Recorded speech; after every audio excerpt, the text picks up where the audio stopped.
Alberta's premier is defending his government's proposed school curriculum after growing calls the new draft is whitewashing Alberta's history.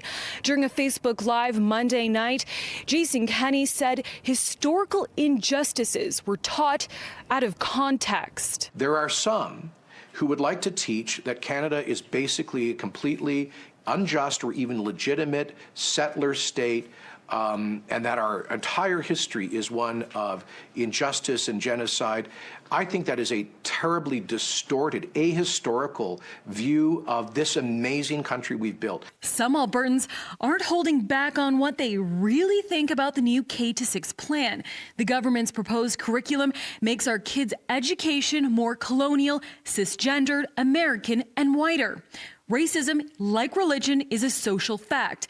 It's interesting that the draft seems to devote pages to religion, but not to racism. No black influences on jazz music, no Chinese building railroads, only residential schools in the U.S. Racism never happened in AB's history. We can't just pick and choose. That has been the history of history education in Canada. This education expert says while some history of Indigenous and Métis people are included in the draft, there is no mention of residential schools until grade 5. In addition, the way it's characterized in grade 5, the predominant emphasis is on residential schools in the United States, which I don't have any explanation for why that's the case. We cannot understand society today or how we've come to where we are in society today unless we understand the breadth of experiences that all people living in Canada have had. Adding the delay of learning about residential schools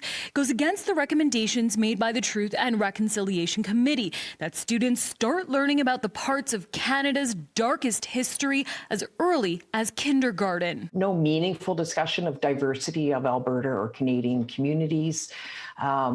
It's really problematic when you think about it from a multicultural and diverse perspective. The new curriculum will be introduced this fall to select schools before it's officially rolled out. You can give your feedback on the draft on the province's website. In Edmonton, Rochelle Soufi, City News.